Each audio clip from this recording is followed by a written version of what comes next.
Ahí ya estamos ya. Perfecto. Ahora tengo que... Bueno, buenas noches, compañeros, compañeras. Estamos en un nuevo diálogo del Centro de Estudios Francisco Bilbao. En esta ocasión queremos abordar la actual situación que vive nuestra hermana o nuestro hermano país de Nicaragua sobre los últimos acontecimientos. Todos sabemos que Nicaragua es un proyecto que está en el ALBA, esta idea de la integración latinoamericana, de la cual nosotros como centro de estudio obviamente adherimos y somos parte del ALBA de los pueblos. Entonces, en esta, llamémosle casi cruzada de poder difundir desde los lugares en que latinoamericanos donde se están viviendo los procesos revolucionarios, la mayor cantidad de información para que ustedes y todos los compañeros y compañeras que posteriormente no escuchan se puedan hacer su propio juicio. Entonces, hoy día vamos a conversar con el compañero Jorge Capelán, que es un investigador integrante del CREI, el Centro Regional de Estudios Internacionales, con sede en Nicaragua, a la cual le agradecemos mucho su presencia hoy día. Con los compañeros del CREI, nosotros como centro de estudio también tenemos un acercamiento desde hace bastante tiempo, de algunas tareas en conjunto. Algunos de nuestros compañeros también participan, nosotros ha sido integrante de una serie de cursos o charlas que hace este centro en Nicaragua, al cual en algún momento también le pediremos al compañero Jorge que nos pueda contar también sobre eso y poder difundirlo, y que ojalá muchos más chilenos y chilenas puedan también ser parte de este intercambio entre revolucionarios, entre compañeros de izquierda que amamos Latinoamérica o nuestra América, según el lenguaje que podamos tener, y que tenemos este profundo sentimiento antiimperialista que nos une frente a este gigante, este gran ogro que es los Estados Unidos, que tanto daño nos ha hecho como región. Así que muchas gracias, compañero Jorge. Le vamos a dar la palabra y como siempre, después de su exposición, la primera parte de su exposición, ustedes pueden hacer preguntas en el canal YouTube, las recogeremos, las transmitiremos y nosotros también agregaremos algunas inquietudes. Bueno, adelante, compañero Jorge, usted tiene la palabra y muchas gracias por acompañarnos. Muchas gracias, compañero. Es un honor para nosotros siempre estar colaborando con el Centro de Estudios Francisco Bilbao, que hace una tarea tan importante en Chile. Yo soy Jorge Capelán, soy fundador de la Juventud Sandinista. Soy de la generación fundadora de la Juventud Sandinista, en el año 1979. Tal vez por el acento podrán notar que tengo un deje sudamericano, y es que yo nací en Uruguay, aunque por muchas décadas no he vivido en el Uruguay, y pasé toda mi juventud aquí en Nicaragua defendiendo la revolución en los años 80. También trabajé en la reforma agraria y en la educación de adultos. Y bueno, soy periodista, analista político. Pasé unos cuantos años en Europa, conozco bien ese medio, y por eso mismo también decidí regresar a Centroamérica y a Nicaragua, ¿no? Porque considero que las cosas que están pasando en Nicaragua son extraordinarias, ¿no? Casualmente estuve apoyando una red que estaba luchando contra la privatización del agua, de la empresa del agua, Enacal, allá a inicios de este siglo. Y había muchas protestas populares, Tal vez en aquel momento yo tenía una serie de prejuicios acerca del Frente Sandinista, pero muy rápido, en cosa de 2 o 3 semanas, solamente hablando con la gente en el barrio y en los barrios y participando en todas las manifestaciones para impedir que se privatizara el agua. Por cierto, yo sé que ustedes allá en Chile tienen un problema bien serio con el tema del agua y las privatizaciones, y he visto unos documentales bien serios sobre el tema de la agricultura, por ejemplo, del cultivo de aguacates que seca las capas, los mantos freáticos. Y recuerdo todas las discusiones que nosotros teníamos en aquellos momentos, y también lo que yo recuerdo, una de las cosas que más me impresionó fue que la inmensa mayoría de la gente que estaba protestando contra la privatización del agua eran gente sandinista, y no cualquier gente sandinista, eran gente sandinista que apoyaba al comandante Daniel, ¿no? La Nicaragua de hoy, de los últimos 15 años, no tiene nada que ver con la que había hasta el año 2006, 2007. El país ha cambiado profundamente.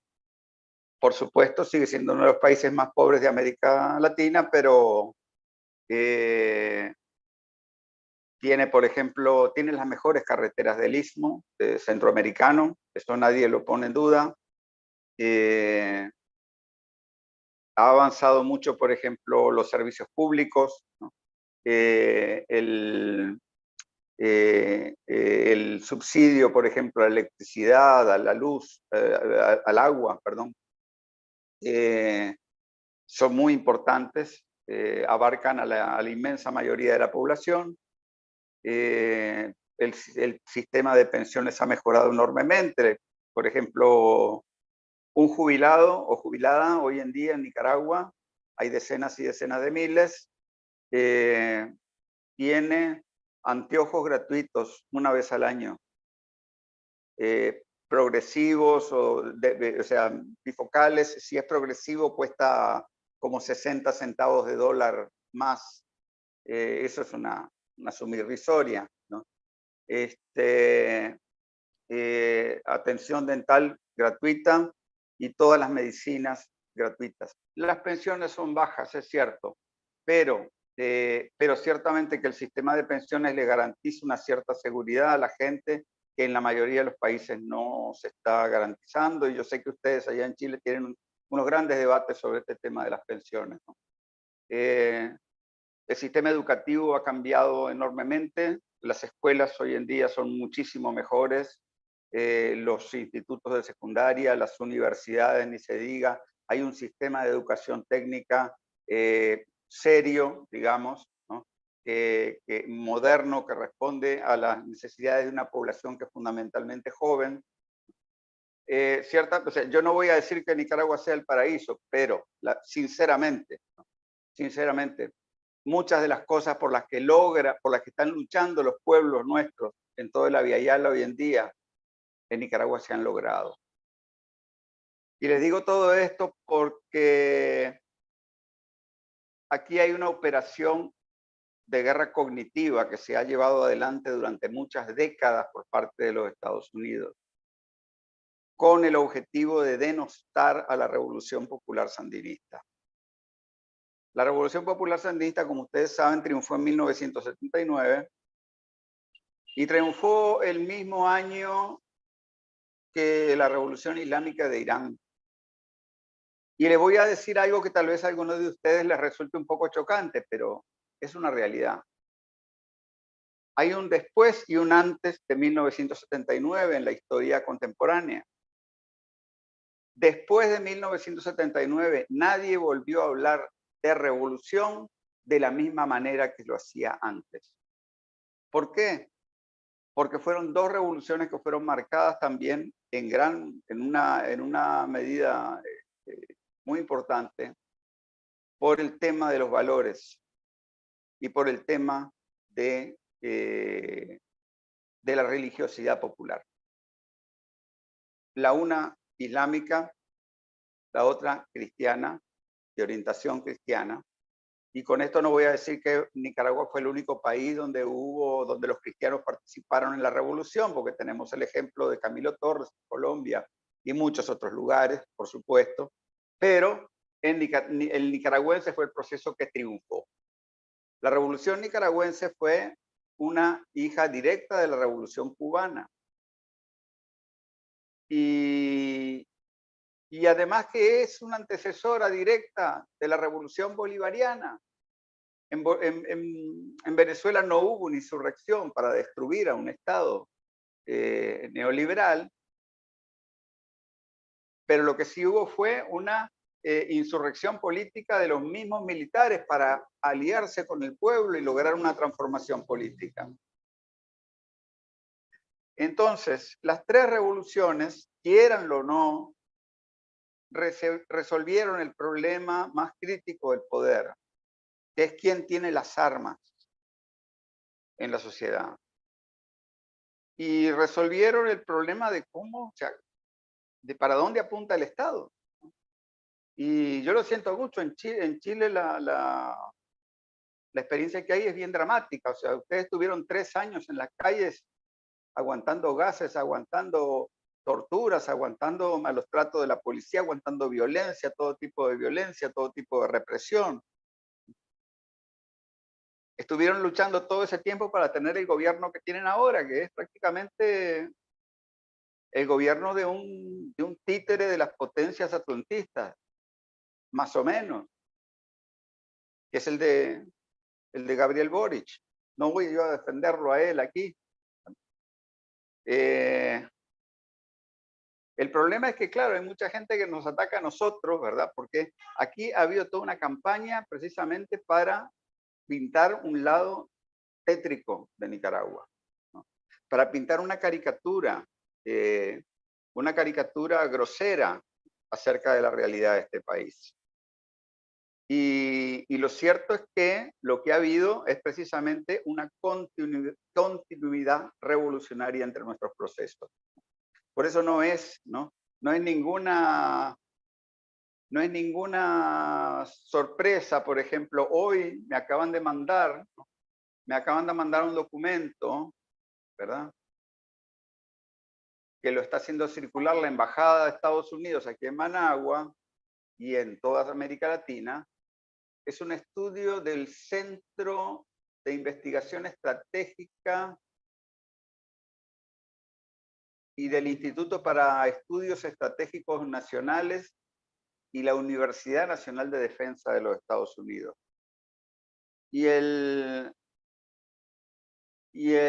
documento este tiene como título Alianzas peligrosas, las vías de entrada estratégicas de Rusia en América Latina.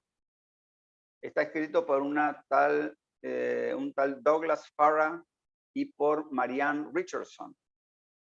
Bueno, no lo voy a cansar, es un documento de 50 páginas. Adivinen, ¿no? Adivinen quiénes son las estrellas, ¿verdad?, de ese informe. Bueno, las estrellas son, en la carátula de ese informe está el presidente Putin con el comandante Daniel Ortega. Y las estrellas de ese informe, que son nombradas página de por medio, son Cuba, Venezuela y Nicaragua. Si no planteásemos nosotros semejante amenaza para los Estados Unidos, entonces yo creo que estaríamos haciendo un gobierno muy similar al de Boric. Yo digo que difícilmente estaríamos tratando de impulsar una política que reflejara las aspiraciones de nuestro pueblo.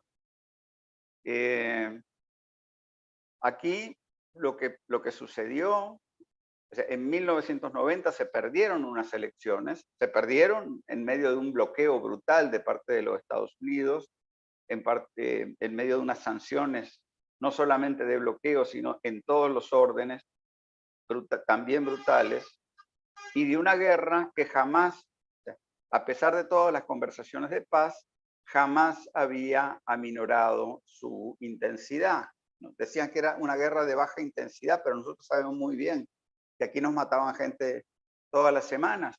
Y durante los meses finales, ya para entrar a la recta final de las elecciones, la contra nunca dejó de matar, nunca dejó de secuestrar, nunca dejó de sabotear, porque ellos sabían que esas elecciones no les convenían a ellos. Especialmente la CIA, ¿no? No veía todo eso con muy buenos ojos, porque el problema es que eran unas elecciones que se estaban realizando con el marco jurídico que la misma revolución había aprobado un par de años antes.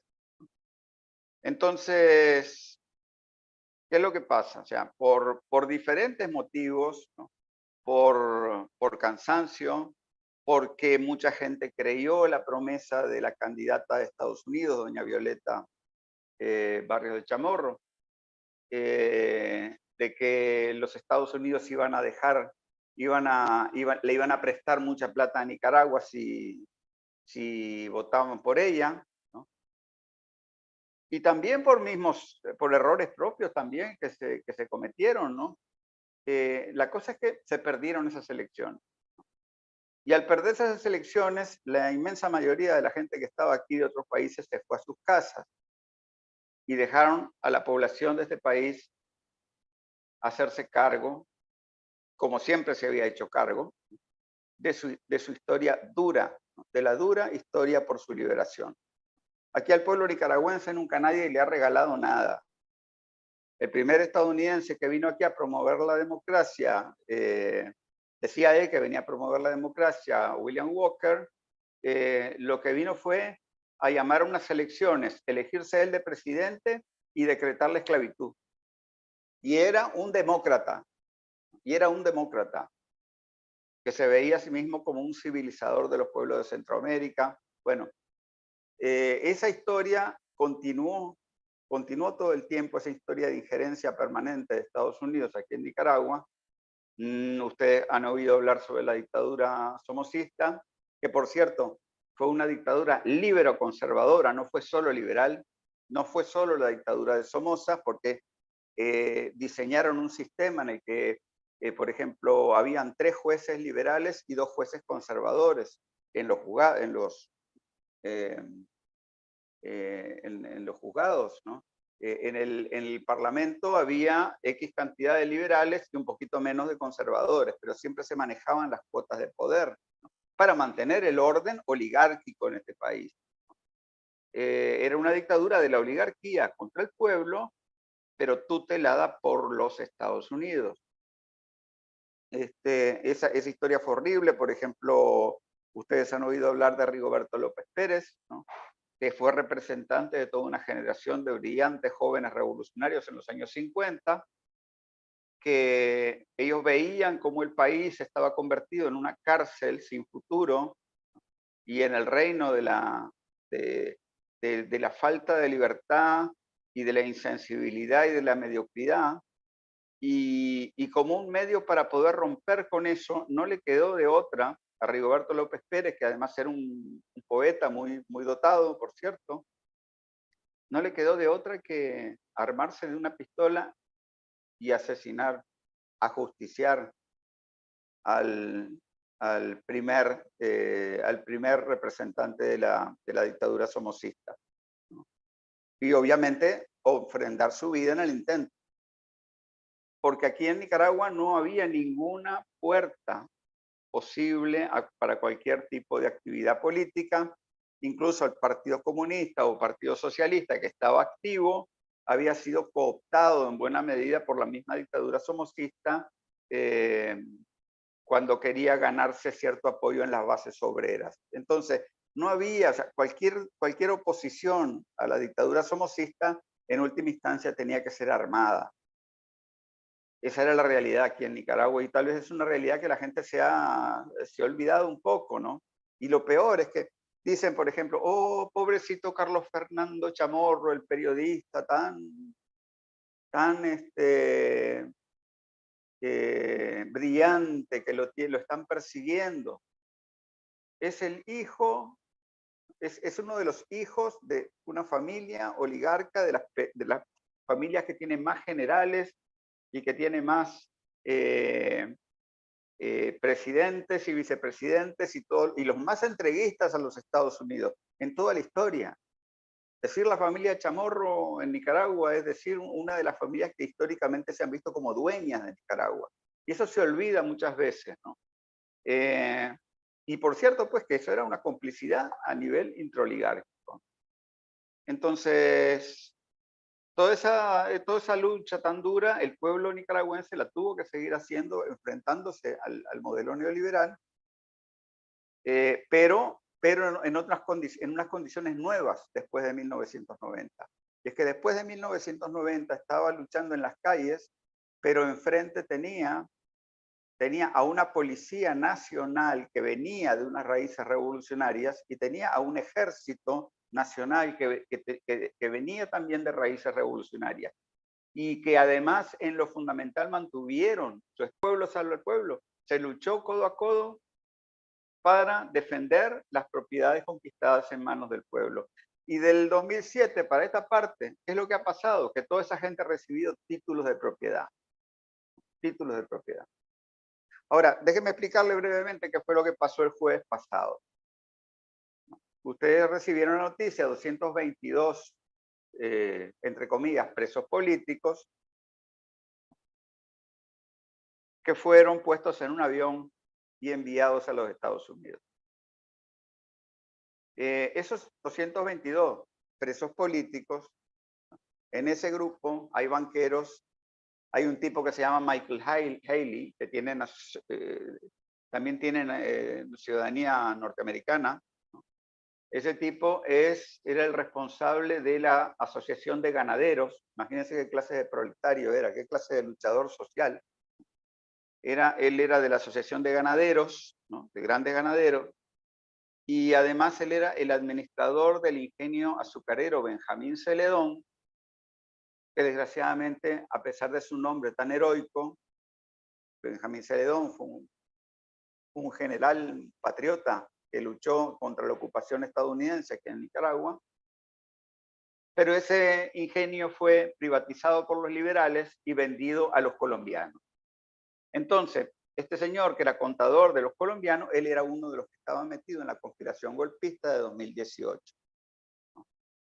Otra persona que yo le voy a decir que venía ahí, que ustedes me van a decir que yo soy muy malo y soy muy tendencioso, era Dora María Telles. Seguramente algunos de los que escuchen esto la deben tener en un pedestal bien alto.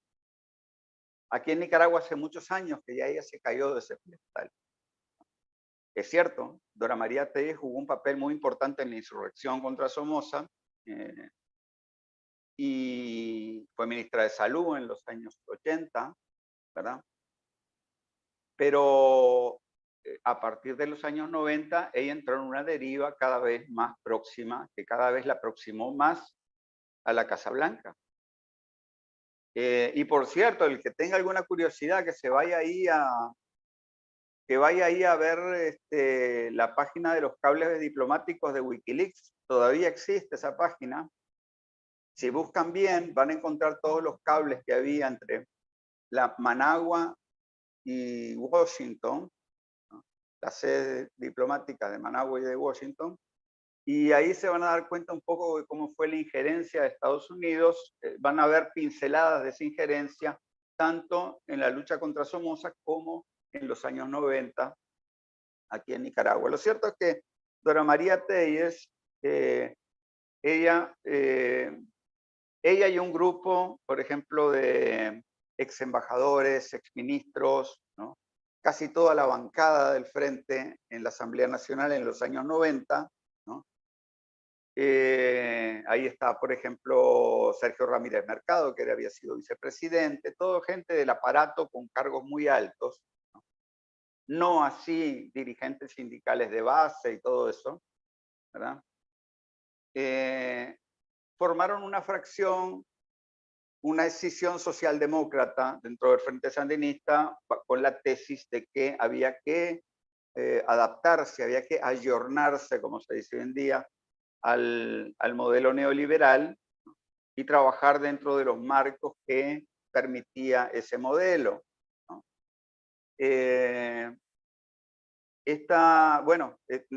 de más está decir que hubo un congreso y ellos apenas sacaron, yo creo que sacaron menos del 4% de los votos, ¿no?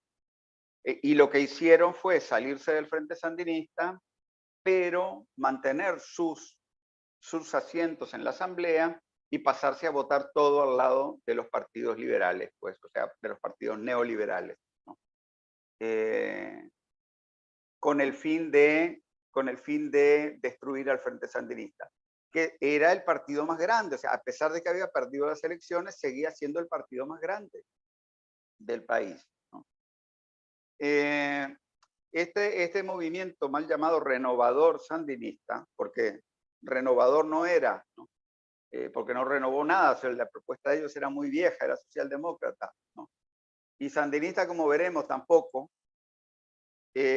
fue cada vez enfocándose hacia una confrontación violenta para destruir al Frente Sandinista. Me recuerdo ya en el año 2009 que habían sacado unos afiches a propósito de Rigoberto López Pérez, pero vueltos en contra del Frente Sandinista, ¿no? Prácticamente como llamando a asesinar al comandante Daniel Ortega. Y, por ejemplo, Margarita Vigil, que es otra de las 222 personas que fueron enviadas a Estados Unidos, era la secretaria del partido MRS, hace ya muchos años, estoy hablando de como 10 años, fue a Miami a reunirse con Iliana Ros-Lehtinen. No sé si ustedes han oído hablar de Iliana Ros-Lehtinen. Le dicen la loba feroz. Ella era una política cubanoamericana en Miami, con muy estrechos lazos con gente como Luis Posada Carriles. Luis Posada Carriles en su momento fue considerado como el terrorista más peligroso de las Américas, no por La Habana, no por Managua, sino por los mismos de Estados Unidos, porque, por ejemplo, él encabezó una campaña, la guerra por los caminos del mundo, que consistía en poner bombas contra las delegaciones cubanas en todos los países de Europa Occidental y en Norteamérica. Y hizo muchos atentados, ¿no? Y de hecho, por ejemplo, la ciudad de La Habana en los años 80 se dice que era la ciudad con mayor cantidad de atentados por bomba. ¿Y eso por qué? Es por la influencia de la mafia cubanoamericana. Entonces, Margarita Vigil se fue a reunir con Iliana Ros-Lehtinen. Hay fotos de eso, se pueden encontrar en la internet, con el objetivo de recabar fondos para la lucha del sufrido pueblo nicaragüense contra la tiranía sandinista, ¿no? Pero hay más que decir de ese partido. Creo que fue a inicios del 2021, ese partido tomó la decisión de borrarse el nombre de sandinista de sus siglas, diciendo que ya prácticamente que el sandinismo ya era una afrenta. Entonces eso da una idea de qué clase de sandinistas son estos, ¿no? Hugo Torres, toda la gente que está con Dora María Telles, ¿no? Obviamente eran comandantes guerrilleros y todo eso, pero traicionaron en términos históricos. Uno no puede llamarse sandinista y estar haciendo ese tipo de tratos con los Estados Unidos, ¿no? Ahora, ¿qué fue lo que pasó? ¿Qué fue lo que pasó aquí con estos 222? Y voy a ir tratando de resumir bastante, ¿no? Yo le decía, estos 222 fueron los promotores activos más importantes del derrotado intento de golpe del 2018, que nos dejó más de 250 muertos, ¿no? Y en el que se cometieron atrocidades indescriptibles contra la población. O sea, por favor, ¿no? Quemaban gente, agarraban a los policías, los esposaban y les prendían fuego, ¿no? Torturaban a la gente, grababan eso en los teléfonos celulares y después lo transmitían en las redes sociales, ¿no? Hemos hecho documentales sobre eso, con los mismos videos que ellos, que los golpistas mismos filmaban y que después distribuían para hacer guerra psicológica, ¿no? Resulta que en 2010, o sea, prácticamente ese golpe, o sea, esa revolución de colores movilizó gente durante unas 3, tal vez 4 semanas, las primeras 3, 4 semanas. Después se desinfló como un globo. Cuando estos golpistas empezaron a cortar las calles y las carreteras y a imponer su ley, no dejando a la gente hacer sus trámites, violando mujeres, robándole a la gente, ¿no? Cometiendo todo tipo de atrocidades, torturando en los lugares donde controlaban. Cuando ellos empezaron a hacer eso, el apoyo que tenían se les vino abajo porque la gente se fue dando cuenta de qué se trataba la cosa. No era una protesta por el tema de la seguridad social, porque resulta que la patronal, que también se sumó a los golpistas, ¿verdad? Desde hacía 10 años venía discutiendo esa reforma de la seguridad social con el gobierno y conocía todos los detalles. Entonces, no fue por el tema de la reforma. La reforma fue un mero subterfugio, ¿no? Para impulsar el golpe, ¿verdad? La cosa es que el comandante Daniel da la orden de que la policía se quede en sus cuarteles, digamos, ¿no? O en sus unidades de policía, que no responda a las provocaciones, que solamente se defienda, solamente saliendo de las comisarías para hacer algún operativo muy puntual de resolver algún delito que se estuviera cometiendo muy puntual, pero no caer en confrontación con los golpistas. Si se hubiera caído en confrontación, ahí sí se hubiera armado una guerra civil. Entonces, lo que sucedió es que el apoyo hacia los golpistas fue bajando a medida que iban pasando los días. Y después, ya en junio, se quitaron los tranques, lo hizo la Policía Nacional con ayuda de la Policía Voluntaria, con ayuda de los combatientes históricos de la Revolución también, ¿no? Gente de 60 años, de 50 y pico de años, combatiendo ahí para sacarlos a estos golpistas. Y la cosa se puso muy calma. Había los periódicos escupían balas, pero la verdad es que la situación en Nicaragua se calmó mucho ya para julio del 2018. Por cierto, el Frente Sandinista sacó una manifestación el 19 de julio donde con solo gente de Managua llenó la Plaza de la Fe en Managua. Más de 400.000 personas. Y después manifestaciones y celebraciones locales en todo el país. Fue impresionante. La cosa es que en 2019, ¿no? O sea, ya pasado derrotado el golpe, el gobierno de Nicaragua concedió una amplia amnistía a todos los que habían sido detenidos en relación con el golpe, pero bajo la condición, y eso es lo que no se dice, bajo la condición, tenían que escribir una declaración jurada, digamos, o formal, ¿no? De que no volverían a promulgar la violencia y no pedirían la intervención extranjera en el país. Eso se hizo. Sin embargo, y hubieron miles, ¿no? de los que movilizaron para el golpe, hubo buenos miles que se acogieron a la amnistía y desde entonces se han acogido a la amnistía. Pero quedó un núcleo duro de instigadores del golpe que siguió tratando de calentar la calle y siguió pidiendo la intervención extranjera. Y además decían, porque además el acuerdo era, o sea, como perdieron el golpe, era que se iba a respetar el marco institucional del país y el marco constitucional. O sea, las elecciones no iban a ser cuando ellos querían, tenían que ser en 2021.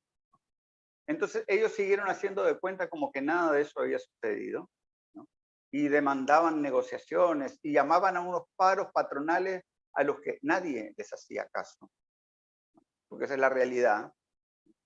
Lo cierto es que estos 222, ¿no?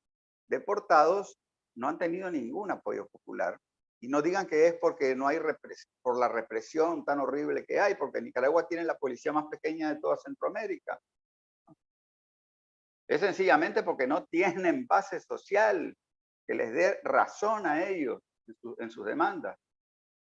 La cosa es que el 2021 iba a ser el año electoral, o fue un año electoral, y para ese año electoral, esta gente había perdido todo el tiempo porque se habían pasado todo el periodo del 2018 al 2021 viajando a Estados Unidos, quejándose de la dictadura, ¿no? Dando declaraciones a los medios, pero no habían hecho ningún trabajo de organización política serio. Además, ¿no? Además, cada vez que se reunían para discutir alguna coalición o algo, siempre se salían peleados porque cada quien estaba viendo cómo sacar su ganancia personal de todo eso. Entonces, la cosa es que hicieron, por ejemplo, una alianza toda mal hecha, violando los estatutos de los partidos miembros de esa coalición, pasándole por encima a todos los miembros, metiendo en diferentes partidos, metiendo gente pagada, ¿no? por ONGs o por embajadas, ¿verdad? Violando la democracia interna de los partidos y creando un montón de resentimiento. Entonces, ¿qué fue lo que pasó? Del 2018 al 2021, lo que el gobierno viene haciendo es tomando una serie de medidas y a través de la Asamblea Nacional, o sea, a través del Parlamento y todo eso, fortaleciendo todo el marco jurídico del país con una ley de agentes extranjeros, con leyes, por ejemplo, contra el lavado de dinero, con las leyes contra el terrorismo, ¿no? Y además de eso, afinando todo el sistema electoral. Entonces, cuando ellos empezaban a decir que si vamos a ir, que si no vamos a ir a las elecciones, ¿cuál fue la gran sorpresa de ellos? La gran sorpresa de ellos fue que no tenían partido porque habían violado todas las reglas electorales. Pero no solo eso, sino que además habían violado las leyes del país. Entonces, y hay que entender que eso se hizo también en medio de un proyecto estadounidense que se divulgó aquí en Managua, que es el proyecto RAIN, que era básicamente un proyecto de la USAID para seguirle dando vida al golpe de 2018. Entonces, en ese contexto, viendo que de parte de ese grupito de 200, solo venían, digamos, planes violentos y desestabilizadores, y previendo que había que evitar eso y había que impedir que desvirtuaran las elecciones, entonces lo que se hizo fue meterlos presos, pues, por traición a la patria, por una serie de figuras, ¿verdad? Y ese fue el gran tema de los presos políticos, ¿no? Y es lo que estaba reclamando los Estados Unidos, que pobrecitos los presos políticos. Por cierto, entre esos presos políticos, entre comillas, hay una serie de curas católicos, ¿verdad? Y que participaron activamente en las actividades golpistas. Entonces, ese era el caballito de batalla, ¿no? Les informo que las elecciones del 2021 las ganó, ¿no? Las ganó muy ampliamente el Frente Sandinista. La participación no fue muy baja, o sea, fue el 65%. No fue la más alta de toda la historia de Nicaragua, pero lo cierto es que en Nicaragua siempre hay como un 25 o 35% de la gente que no va a votar. La elección donde hubo la participación más alta fue la de 1990,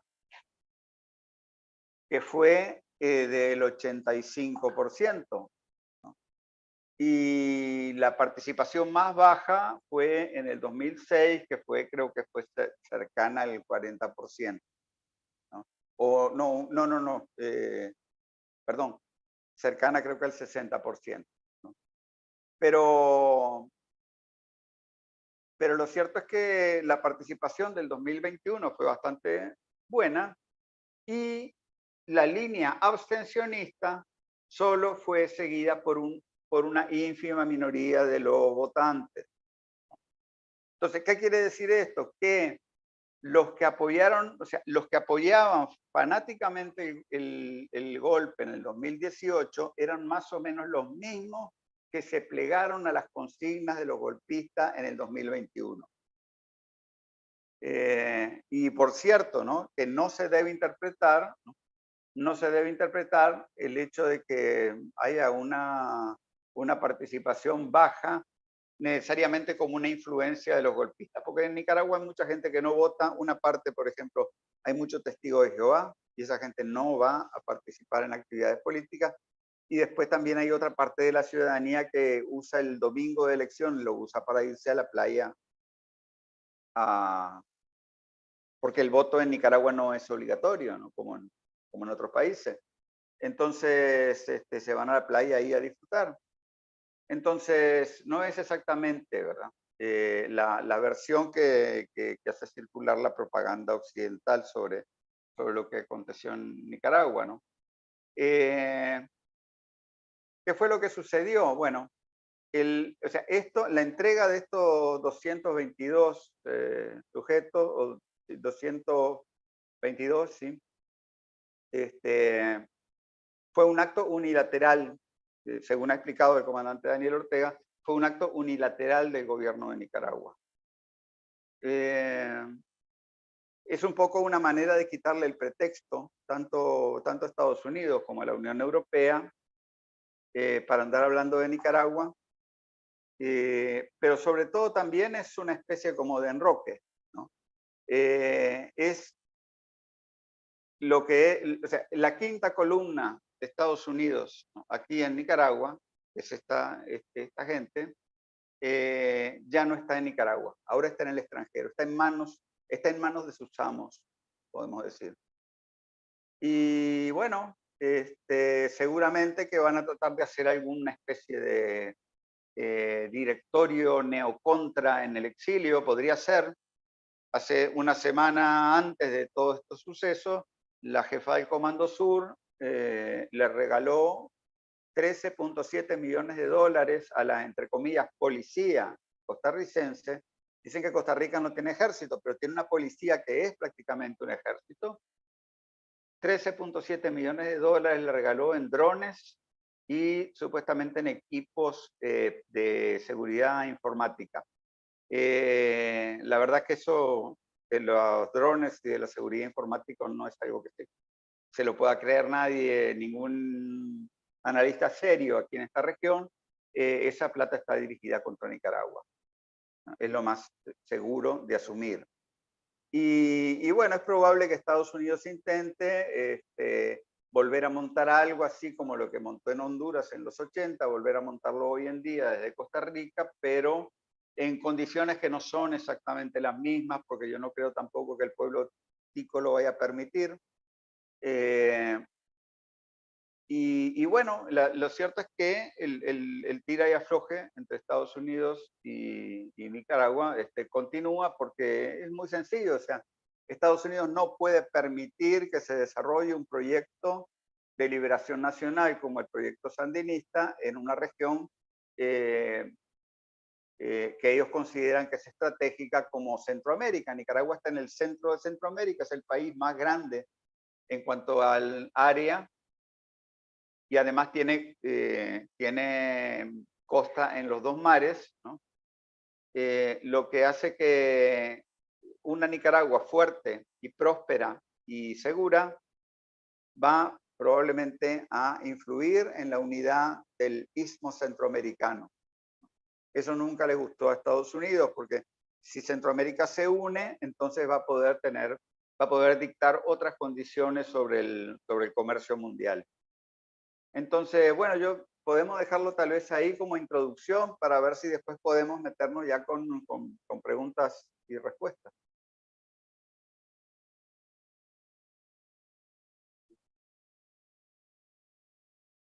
Bueno, gracias por la intervención.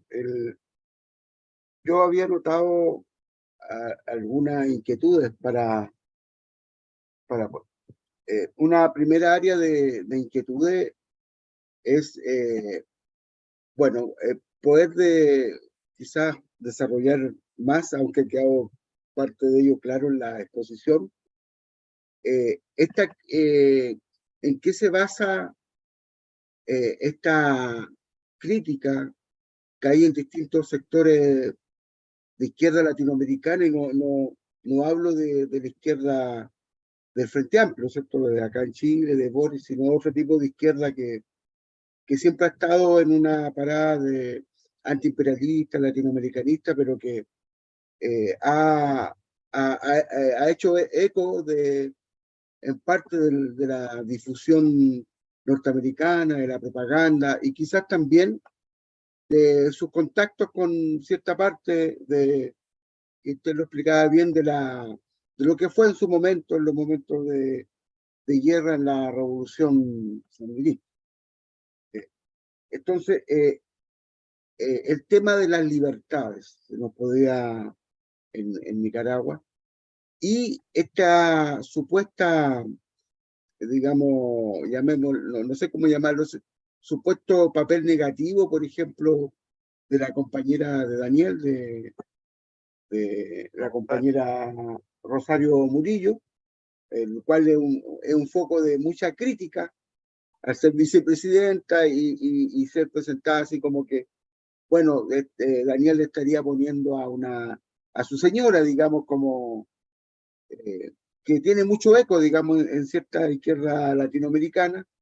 Y entonces este tema de la libertad, la concepción de democracia, el tema de la autoridad, ese es un área que no...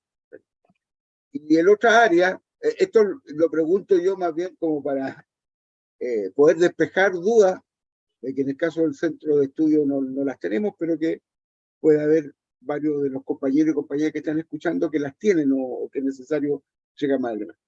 Y la segunda área que a nosotros ojalá nos interesaría más es el tema de la matriz económica en que está actualmente desarrollándose en el proceso de liberación nacional que es Nicaragua, ¿cierto?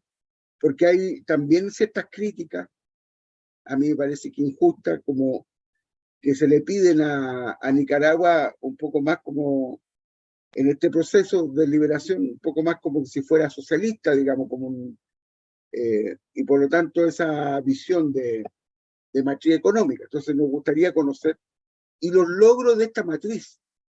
Yo entiendo, o lo que entendemos nosotros en el centro de estudio, que Nicaragua, a pesar de las múltiples dificultades que tiene, como todos los países latinoamericanos, que estamos en estos procesos, digamos, eh, tiene logros importantes para la región, como son el tema de seguridad acá en Latinoamérica, particularmente está al centro de la discusión el tema de la seguridad ciudadana, por ejemplo, como un tema prioritario.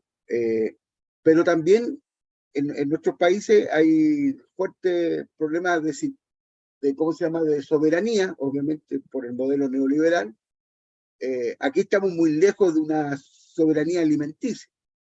Había un dicho, por ejemplo, acá que los porotos son chilenos, y lo cierto es que actualmente los porotos se traen de Canadá, se traen de afuera, y ya dejaron hace rato de ser chilenos, en este caso nuestro, y bueno, ¿para qué hablar en otra área? Entonces, el tema de la matriz nos interesaría mucho, porque además entendemos que hay proyectos tremendamente peligrosos para el imperio norteamericano, como son esta idea del canal, digamos, como alternativa al canal de Panamá.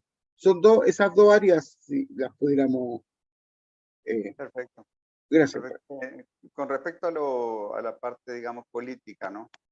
Bueno, hay mucha hipocresía también, porque yo te digo, Pepe Mujica podrá ser un viejito muy simpático, que tiene un hablar campechano, y cuando podía, pues, iba al Palacio Legislativo en motoneta, ¿verdad? O en su carrito, y trabajaba en la huerta. Pero si es un presidente que va a decir textualmente, te lo digo, y no es de ahora, es de hace muchos años, si es un presidente que va a decir, veo a Dinamarca y me da envidia, veo a Noruega y me da envidia, veo a Suecia y me da envidia, veo a Finlandia y me da envidia, porque son la imagen de lo que nosotros habríamos podido ser y no fuimos. Para mí, un presidente que parte de eso y que dice que es de izquierda, yo lo siento, no es el tipo de norte al que yo aspiro como sociedad, ¿verdad? Entonces, o sea, y no solo eso, sino que además Pepe Mujica teniendo spots semanales en La Voz de Alemania, que es un portaaviones ideológico de la OTAN, no nos engañemos, no es un medio socialdemócrata interesado en impulsar el reformismo en el mundo, ni mucho menos, es un emporio que experto en injerencia ideológica y política en todo el mundo, que crea a ejércitos de mal llamados comunicadores, que en realidad son guerreros cognitivos, ¿no? Para avanzar las tesis de la OTAN en el mundo. Entonces, a mí, discúlpame, ¿no? Será muy simpático Pepe Mujica, ¿no? Pero yo prefiero al comandante Daniel Ortega, 100.000 veces. Porque él dice las cosas claras en lo que tiene que ver con cuáles son los intereses de las grandes potencias en el mundo de hoy y cuál es el proyecto y sobre todo la historia, ¿no? del pueblo nicaragüense. Bueno, sobre el caso de Rosario Murillo, de la vicepresidenta, compañera Rosario Murillo, se ha escrito ríos de tinta, mucha gente ha hecho carreras sobre eso, ¿no? Sobre ese tema. Yo quiero decir que ella es una militante muy vieja del Frente Sandinista y era militante muy activa del grupo Gradas, que era un grupo que en lo más pesado de la dictadura se iba a recitar poesía y a cantar canciones revolucionarias en los atrios de las iglesias, por eso se llamaba Grupo Grada, y para poder estar en ese grupo habría que estar arriesgando la vida constantemente. Yo conozco muchos compañeros que estuvieron ahí en ese grupo y ella estuvo con ellos. Estoy hablando inicio de la década de los 70, ¿verdad? Además es nieta de Sandino, y para colmo de males es nieta de Rubén Darío, ¿qué más querés? ¿No? Entonces realmente que es una compañera que tiene un pedigrí enorme que dentro de Nicaragua lleva hacia un liderazgo, ¿no? Lleva hacia una proyección de liderazgo muy fuerte, ¿no? También yo les sugiero que vean, que se vayan al diario La Prensa y busquen todas las caricaturas viejas de hace como 15 años, y van a ver la manera tan espantosa como siempre han tratado, ¿no? Guillén, que es el caricaturista de La Prensa, yo no sé si todavía trabaja ahí, pero igual la línea de caricaturas de La Prensa, ¿no? Ha sido constante en los últimos 15 años, ¿no? Demonizando tanto al comandante Daniel Ortega como a la compañera Rosario Murillo. Siempre la ponen de bruja, bueno, dicen todas las cosas más horribles que hay sobre ella, ellos las dicen, ¿no? Entonces, pero eso, hicieron lo mismo con comandante Chávez, hicieron lo mismo con mucha gente, ¿no? Con muchos dirigentes revolucionarios, ¿verdad? Es increíble cómo, o sea, el poder que tiene la guerra psicológica y la propaganda subliminal, ¿verdad? Para implantar una serie de percepciones en la gente, ¿no? Lo más curioso del caso es que, a pesar de todas esas cosas que se dicen, Nicaragua sigue adelante año con año. Y sigue adelante año con año porque tiene un plan cuatrienal de desarrollo humano. Tiene unas ideas claras de cómo va a desarrollar su economía. ¿Me entendés? El presupuesto del año pasado salió con superávit, cosa que en la historia de Nicaragua, yo creo que en la historia de muchos de nuestros países es algo que se ve muy rara vez, ¿no? Y por cierto, obviamente ese superávit se va a volver a reinvertir en proyectos que el país necesita, obviamente, ¿verdad? Pero a lo que voy es que, o sea, aquí ha habido toda una campaña para desvirtuar al Frente Sandinista. Es como si en el mapa, ¿no?, de la Via Yala, que tiene una buena cantidad de militantes, ¿no?, desde el río Bravo hasta el sur de la Patagonia, hasta la Tierra del Fuego, hubiera un gran hoyo negro en Centroamérica, un hoyo negro e inexplicable. Una región de Centroamérica que no obedece a las mismas leyes que el resto de la región. Eso, por favor, cualquiera que diga que es marxista, cualquiera que diga que maneja algún tipo de teoría crítica, ¿no?, con visos de realidad, se tiene que dar cuenta que no funciona para explicar las cosas. No se puede crear una Nicaragua inexplicable. Aquí lo que hubo fue una campaña, una guerra cognitiva para destruir, ¿no?, desterrar a Nicaragua de América Latina. ¿Entendés? Y en esa campaña, o sea, se usaron universidades, en esa campaña se usaron redes de intelectuales, porque si lo que traicionó en Nicaragua fue la inteligencia del Frente Sandinista, ¿no? Traicionó Sergio Ramírez, traicionó un montón de gente que recibió premios, por ejemplo, en la Bienal de La Habana, mucha de esa gente hizo carrera gracias a Cuba, como poetas o como literatos, ¿verdad?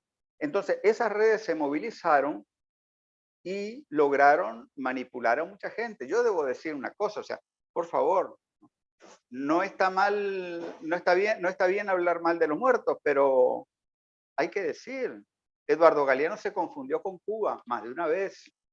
Yo recuerdo perfectamente la Primavera Negra, cuando él se confundió y dijo, hasta aquí hemos llegado, dijo, cosa que es una barbaridad decir eso, ¿no? Cosa que es una barbaridad decir eso, ¿no? Hasta aquí hemos llegado, como que Galeano estaba repartiendo estrellitas de virtud revolucionaria, y le dice a Cuba, a vos te niego mi estrellita de virtud revolucionaria. Por favor, ¿no? Hay que ser un poco más humildes, ¿no? Bueno, pues Galeano cayó en esa, ¿no? Muchos intelectuales de izquierda latinoamericanos, en lo que respecta a Nicaragua, cayeron en situaciones similares. Silvio Rodríguez no quiso cantar la canción urgente para Nicaragua cuando él vino aquí durante el neoliberalismo, porque se creyó, le llenaron la cabeza de humo y eso es algo que no se olvida aquí en Nicaragua.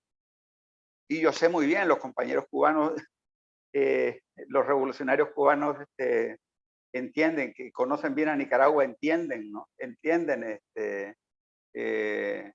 no comparten para nada esa actitud de Silvio aquí, ¿verdad? Pero la cosa es que hubo un momento en que cualquiera podía decir cualquier cosa sobre Nicaragua, ¿me entendés? Y ahí es donde, o sea, lo que se ve es el efecto precisamente de esa campaña estadounidense para generar una demonización, ¿no? Y generando esa demonización, lo que hacen es, el objetivo más bien era impedirnos a nosotros en todo la Via Yala encontrar una salida política, un proyecto político civilizatorio común para nuestra región. Era en realidad la operación contra Nicaragua, fue una operación muy siniestra, ¿no? Y la verdad es que, o sea, no crean, no solamente el pueblo de Nicaragua fue víctima de la guerra criminal de Reagan contra de los años 80. Todos los pueblos del mundo, y en especial los pueblos de nuestra región, también fueron víctimas, porque la propaganda todo el tiempo buscó cómo implantar determinadas percepciones. Pero además de eso, ¿no? Pero además de eso, yo quiero decir otra cosa, porque es muy importante para que nosotros sepamos dónde estamos, dónde tenemos los pies puestos, ¿no? Porque aquí hay gente que nunca se confundió con Nicaragua. Te puedo nombrar Stella Caloni, ¿verdad? Te puedo nombrar Firmenich, ¿verdad? Te puedo nombrar mucha gente, ¿no? En Chile tenemos también muchísimos amigos, ¿verdad? Y compañeros que nunca se han confundido, ¿verdad? ¿Qué es lo que pasa? Es importante saber dónde uno tiene los pies, ¿no? La Revolución Popular Sandinista, como decía yo, como revolución del año 1979, es una revolución que tiene una importantísima carga cultural, ¿no? Carga de identidad nacional, pero identidad revolucionaria y antiimperialista, que es Sandino y Darío, ¿verdad? Pero también es, o sea, por un lado es hija de la Revolución Cubana, por otro lado es hija de la Revolución Mexicana, por otro lado es hija de todo este proceso de participación de los nuevos sujetos sociales, de los cristianos en la revolución, de los sectores juveniles, ¿verdad? Entonces, y además de eso se da en un país que hay que entender lo que...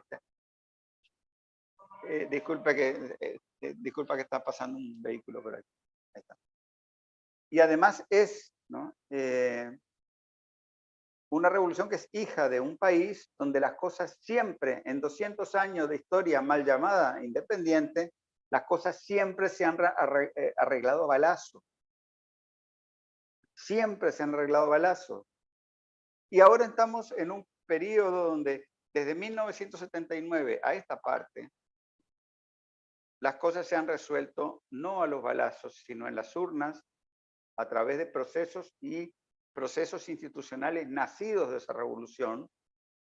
Y eso es algo a lo que nadie le presta mayor atención, porque todo el mundo está centrado en la agenda de pornografía política que le interesa imponer a Washington y a los planificadores de la OTAN.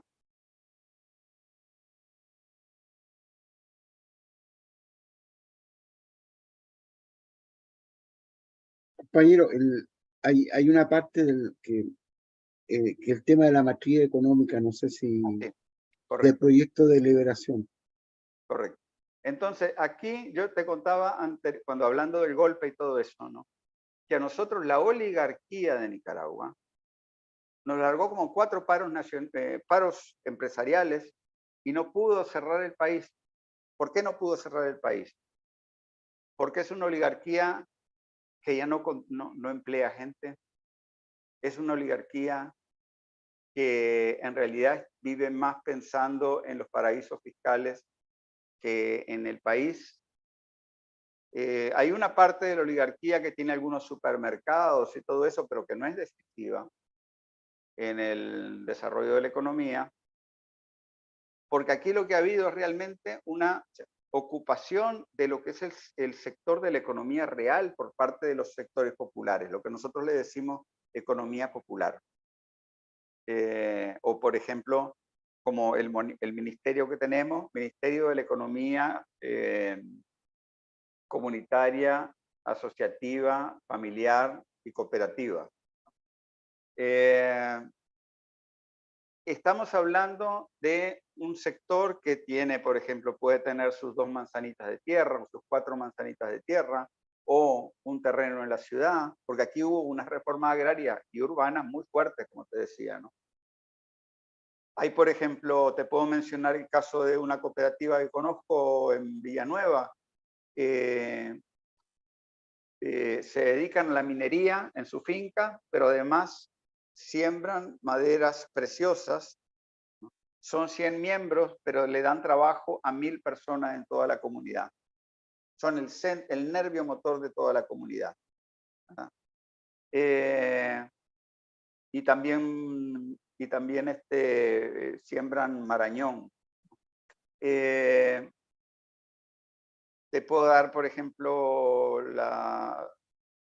estas cooperativas donde hay cientos y cientos de pequeños productores de leche, pero que además juntos hacen el acopio de la leche y esa leche después la comercializan, ¿no?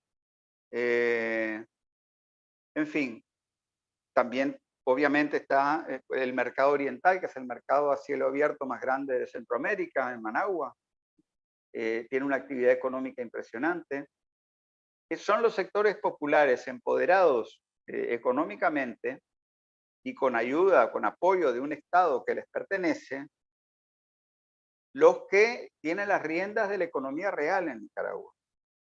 La economía de Nicaragua se maneja por lo que hacen esos sectores, y te digo, por ejemplo, ya hoy en día que controlan, yo qué sé, la producción de leche, como decía, la producción avícola, cada vez tiene más fuerza en la producción avícola, por ejemplo, en la producción de alimentos, ¿no? En los principales rubros de exportación del país. Entonces, son esos sectores los que controlan la economía real del país, ¿no? Esos sectores, y ayudados por los nicaragüenses que viven en el exterior, que les mandan dinero a su familia. Y eso es el modelo que ha logrado que Nicaragua pueda hacerle frente a todos los intentos de Estados Unidos por bloquear la economía, a todas las sanciones que nos ha impuesto, porque le quieren hacer muy difícil a Nicaragua la posibilidad de sacar préstamos. Cada préstamo que Nicaragua logra sacar, ¿no?, es porque realmente no tiene ningún pretexto para negarle las cosas, ¿no? Nicaragua está obligada a hacer muy, muy bien las cosas a nivel internacional, en lo que tiene que ver con licitaciones, con ese tipo de cuestiones, ¿no? Entonces, aquí se ha montado todo un modelo económico basado precisamente en el empoderamiento de los sectores populares como sujetos económicos, ya no solamente como sujetos políticos y como sujetos sociales. Eso fue algo que ya se había logrado antes, en los años 80, pero hoy en día como sujetos económicos. Y ese es el sencillo secreto, que es un pequeño secreto, pero que es muy importante, porque muchas veces se pierde de vista, creo yo, en la izquierda continental esa perspectiva, ¿no? O se lo ve como un sector de segunda mano, pero de segunda clase, ¿no? Pero lo cierto es que eso, y además, pues, que Nicaragua produce el 90% de los alimentos que consume. Ese es el tema de la soberanía alimentaria. Entonces, en realidad se ha venido construyendo un sistema que es muy, pero muy resiliente, eh, es capaz de aceptar, por ejemplo, golpes muy fuertes como el hecho de tener dos huracanes en un mismo año, dos huracanes devastadores en un mismo año, y reponerse y empezar a reconstruir inmediatamente y salir adelante. Pensamos muchas veces que el socialismo es una cosa de dos o tres consignas, y no es cierto. Son muchas piezas pequeñas que tienen que encajar. Por ejemplo, un sistema de defensa civil basado en la movilización popular y en el contacto con la población. Eso es fundamental, eso es lo que permite, especialmente hoy en día con la crisis climática que estamos viviendo, es muy importante porque es lo que te permite a vos seguir funcionando en unas condiciones que no son normales, ¿no? Porque cuando tenés ya se te presentan varios huracanes en un año. Aquí, por ejemplo, además, esta es una zona volcánica, una zona sísmica, ¿verdad? Todas esas cosas. El cambio también, obviamente, de la matriz energética, sin abandonar el aumento de la cobertura. O sea, por favor, Nicaragua hoy en día es un país que tiene prácticamente el 100% de cobertura eléctrica, cuando antes era solamente la mitad de la población que tenía acceso a la electricidad. No, son cambios importantísimos. Decir que eso no sirve para nada porque está Rosario Murillo de vicepresidenta es una falta de respeto, ¿no?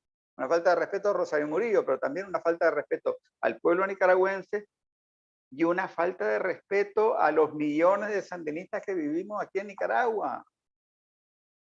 Nosotros o sea, están ignorando la voluntad del pueblo nicaragüense, de la gente que vota por el Frente Sandinista, de la gente que es sandinista, porque además, cuando estos golpistas salieron en 2018, ellos estaban diciendo que había que matar a todos los sapos, entre comillas sapos, ¿no?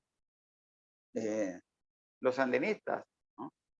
Entonces, en realidad es una guerra también, es un intento de genocidio político, obviamente, pero claro que no nos vamos a dejar matar nosotros. Pero a lo que voy es que si con esas explicaciones tan tontas de la Rosario Murillo, del comandante Daniel y que no sé qué, que ni siquiera están criticando algo que ni siquiera conocen, ni siquiera conocen, ¿verdad?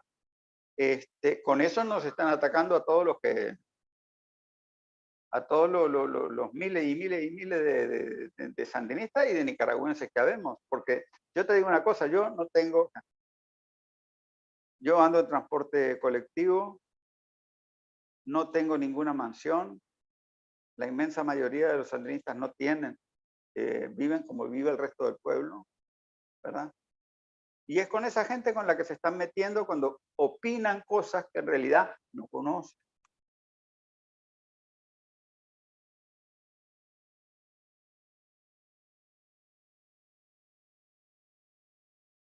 Bueno, compañeros, ya hemos cumplido como el objetivo.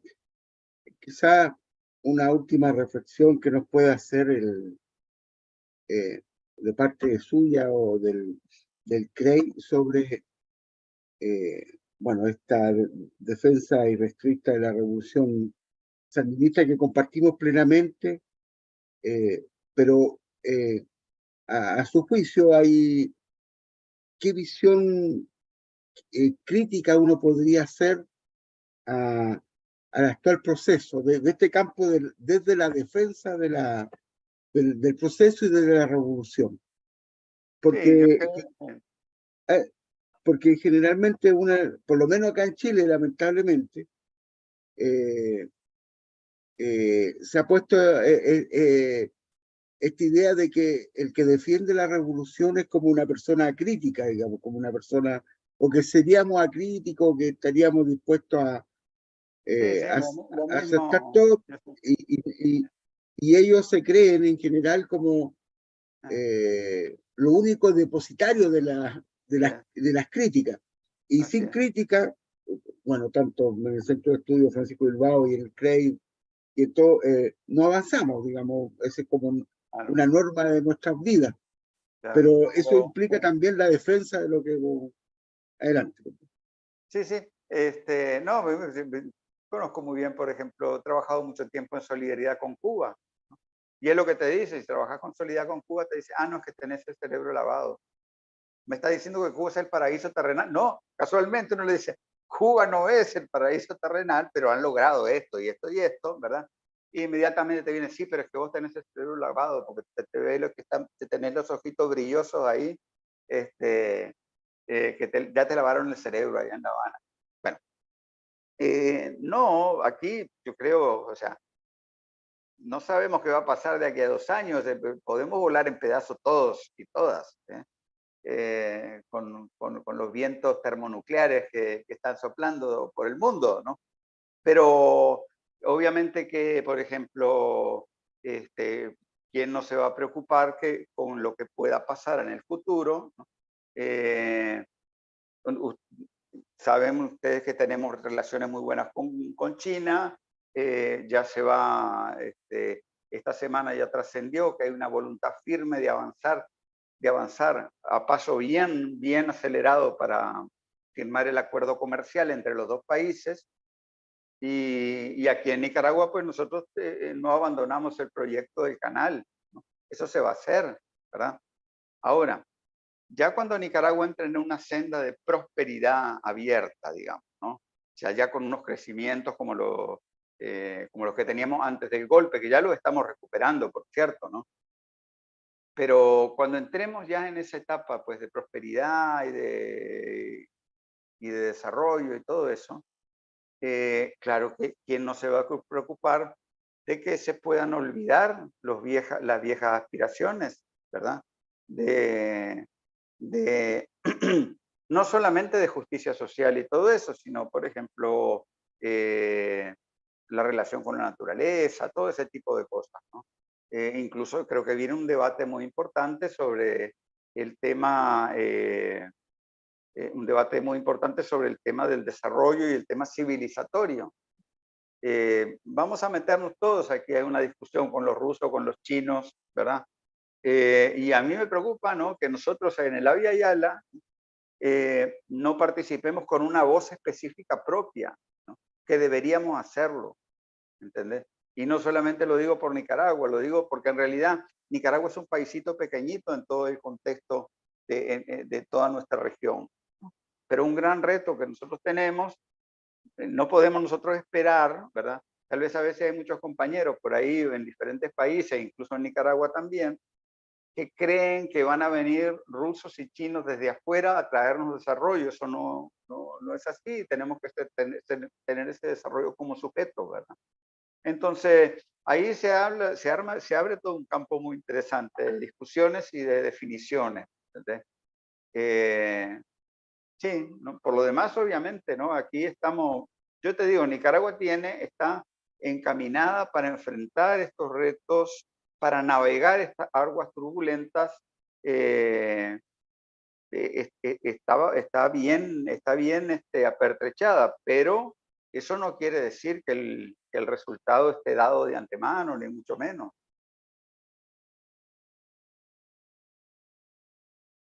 Bueno, a nombre del Centro de Estudios Francisco Bilbao, que además este año se cumplieron 200 años del natalicio de Bilbao, nosotros hemos hecho algunos foros, ahora vienen en abril también otras actividades, porque el 15 de abril se fundó la Sociedad de la Igualdad, que nosotros como Centro de Estudios estamos interesados de que sean puntos de apoyo para esta construcción de nuestro pensamiento propio, ¿cierto? De liberación, un pensamiento propio, en este caso para la liberación de Chile, pero como aporte también a la liberación de nuestra América. Bueno, entonces, muy agradecido, compañero Jorge, estaremos en contacto como hemos estado hasta ahora. Bueno, y a tener fuerza, voluntad, entusiasmo, esperanza que todas estas batallas, al final de cuentas, nosotros, nuevas generaciones, van a lograr mayores triunfos de los que se han logrado.